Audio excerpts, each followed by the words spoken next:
అవసరం ఉంది అడుగులు ఒకసారి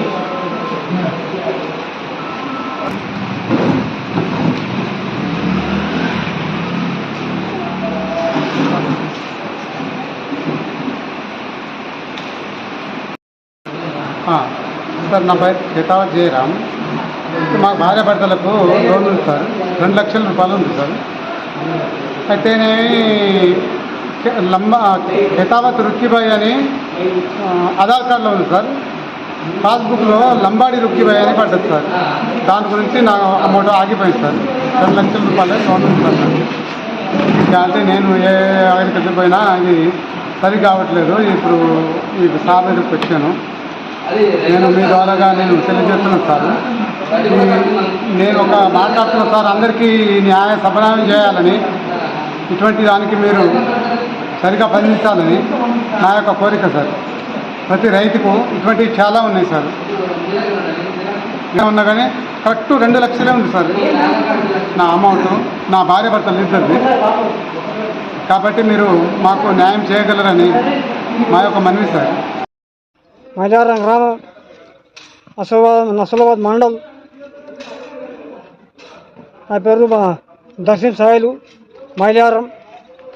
నేను మొత్తం 85 బాకీ. అయితే నాకు కట్టనే చాలక నేను మా కొత్త పని చేయలేదు. కొత్త పని చేయడానికి ఆయన కింద మీద చేస్తుండు. బ్యాంకులో పోతే మాకు రాలేవు అని చెప్పి అంటుండు. మరి ఉండాలన్నా, చచ్చిపోవాలన్నా, ఏమన్నా తాగాలన్నా, ఉరి పోసుకొని ఏమన్నా ఏమన్నా వాడాలన్నా? నాకు కట్టతంగా చేత కాదు, నేను బతకలేదు. వర్షం లేక అమ్మా సరే పడదు కూడా పడుతుందో ఏంటిదేదో మా బతికేంది. అదంతా మీరు చూసుకోవాలి సార్. మాది బొమ్మందోపల్లి గ్రామము. నా పేరు గోపాల్ రెడ్డి. నాకు మా భార్యాభర్తలు కలిసి 2,15,000 రూపాయలు అప్పున్నది. అయితే మీరేమన్నారు సార్, ఇట్లా ఒక ఏది అంటే ఒక మన తీసుకుంటామని చెప్పి తర్వాత మీరు రేషన్ కార్డుని పెట్టడం చాలా అన్యాయంగా అనిపిస్తుంది. మేము బాధపడుతున్నాము. వచ్చిన వారికి ఎంత 10% ఏమో వచ్చినాయి, ఇంకా 70% మందికి రావాలి. ప్రతి ఒక్క రైతు మాకు ఇదే పనిగా తిరగడం అవుతుంది, పొలాలను వదిలేసి. మాకు బాధగా ఉంది. మీరు ఇట్లా అధికారాలకు వచ్చినాక మమ్మల్ని ఇట్లా ఇబ్బంది పెట్టడం చాలా ఇది ఉంది.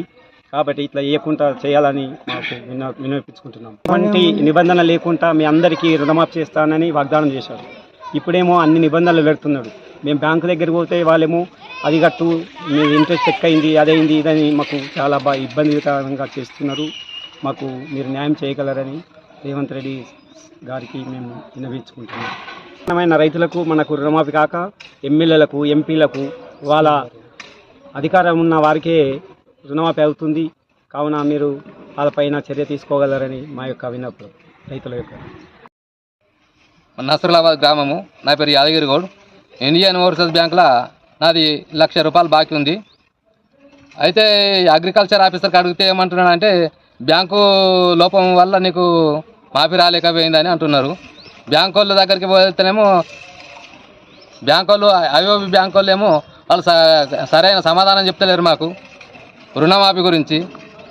అప్పుడు ఎలక్షన్లో ముందేమో కాంగ్రెస్ గవర్నమెంట్ రాకముందు రేవంత్ రెడ్డి గారు మరి 2 లక్షల రుణమాఫీ ఏ నిబంధనలు లేకుండా మాఫీ చేస్తానని అన్నాడు. ఇవాళనేమో 3 పర్యాయాలుగా మాఫీ చేసుకుంటూ వస్తున్నాడు. అయిన తర్వాత కూడా మాకు 3 పర్యాయాలకు కూడా రుణమాఫీ కాలేదు. దాని నిర్లక్ష్యం మరి ఆ గవర్నమెంట్ ఆఫీసర్లది కావచ్చు, బ్యాంక్ అధికారులది కావచ్చు. గవర్నమెంటే దాన్ని సరిదిద్ది మరి అందరికీ ప్రతి ఒక్క రైతుకు రుణమాఫీ కావాలని మేము కోరుకుంటున్నాము. అదే మా యొక్క ఆశయం. సామాన్య రైతుకు, వ్యవసాయం చేసుకునే రైతుకు రుణమాఫీ కాలేదు. మేము పొలాలు ఇడబెట్టుకొని బ్యాంకుల చుట్టూ, గవర్నమెంట్ అధికారుల చుట్టూ తిరుగుతున్నాము.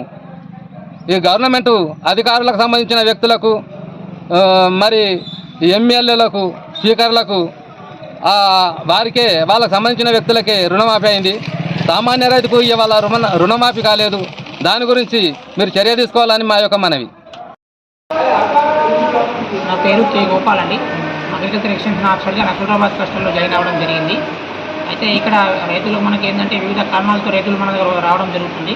అందులో భాగంగా ఇండియన్ ఐఓబి బ్యాంకులో మనకు అసలు కంటే వాళ్ళకు వడ్డీ అనేది ఎక్కువ ఉన్నట్టు చూపిస్తుంది. ఈ టెక్నికల్ ప్రాబ్లం వల్ల మనకు రైతులందరూ రావడం జరుగుతుంది. దానికి మేము దరఖాస్తులు తీసుకుంటున్నాము. అందులో భాగంగా దాంట్లో మేము రోజువారీగా క్లస్టర్ వైజ్గా అదే మండలం మొత్తంలో మనకి ఏంటంటే రోజువారీగా గ్రీవెన్స్ అనేది అప్డేట్ చేయడం జరుగుతుంది. అది ఎవరైతే రుణమాఫీ రాని రైతులు ఎవరైతే ఉన్నారో, టెక్నికల్ ప్రాబ్లమ్స్ ఉండి రుణమాఫీ రాని రైతులు ఎవరైతే ఉన్నారో వాళ్ళందరూ కూడా మా దగ్గర వచ్చినప్పుడు వాళ్ళ డీటెయిల్స్ తీసుకొని మనం డాక్యుమెంట్ తీసుకొని గ్రీవెన్స్లో అప్డేట్ చేయడం జరుగుతుంది. మన ఛానల్ ని వెంటనే సబ్స్క్రైబ్ చేసుకుని పక్కనే ఉన్న బెల్ ఐకాన్ కొట్టేసి నోటిఫికేషన్ ఆన్ లో పెట్టుకోండి.